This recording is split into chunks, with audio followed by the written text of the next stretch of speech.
Well, you had raised the question of the Gallup poll and this recent data that we seem to have that, first of all, religion is in decline in contemporary America, and in particular in Vermont, that Vermont is the least religious state in the Union, or rather the state with most people identifying as non-religious.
We have a strong streak of anti-clericalism in the United States, and particularly in Vermont. I mean, if we're going to use Vermont as an example, Vermonters of any stripe, of any religious identity or political identity, don't like to be told what to do. And this is a proud tradition of Vermont way of thinking that goes all the way back to Ethan Allen. This is a man who had very unambiguous opinions about organized religions, certainly about the clergy and religious institutions of his day, but he was definitely someone who cared about religious ideas and cared about spiritual ideas. He's the author of what is essentially a deist manifesto. He's the author of a text on the nature of spirit, the nature of the divine, and its relationship to the human world. Did the clergy of his day, many of them, hate and vilify him? Absolutely. He was seen by many of them as an agent of the devil, precisely because he was exploring and identifying with that idea of spiritual liberty, or what we would call religious freedom in the present day, and made no bones about expressing that position rather prominently and proudly.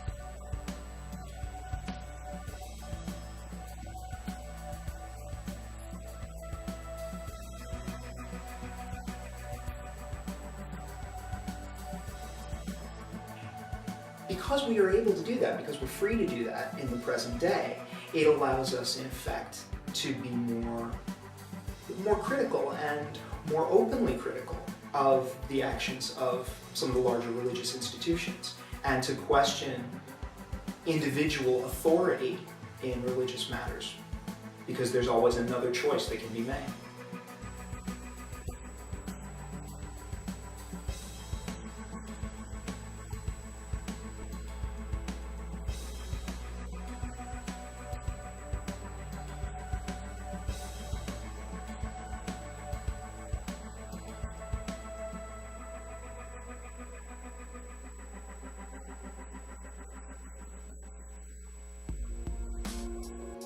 I do think that people are questioning religious institutions increasingly, and perhaps placing less faith or seeing less importance in the words and actions of the institution than perhaps they may have done in generations past.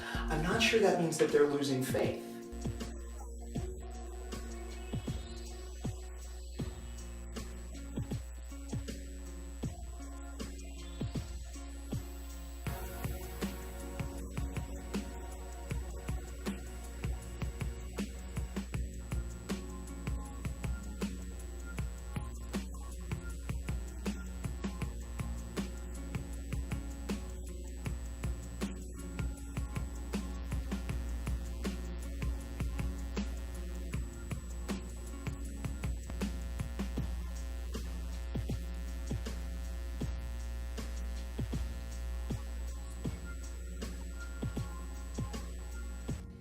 In some ways, it may be making their faith stronger.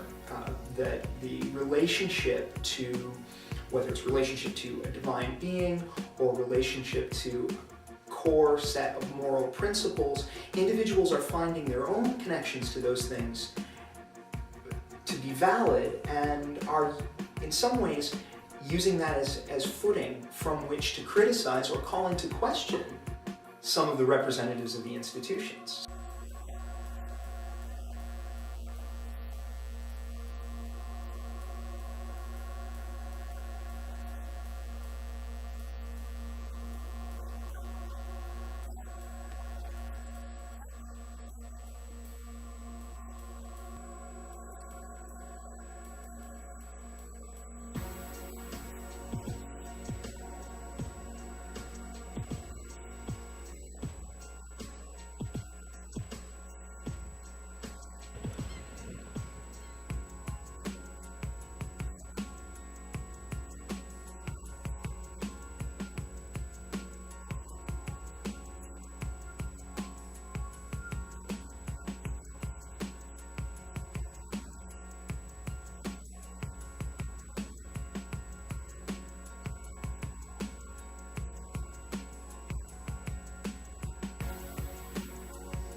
If you think about the world in which we live in the present day, it's a world marked by increasing plurality. We have many choices, many options that perhaps weren't available to us several generations ago. People have access to information about religion in a variety of media that perhaps they didn't have some time ago.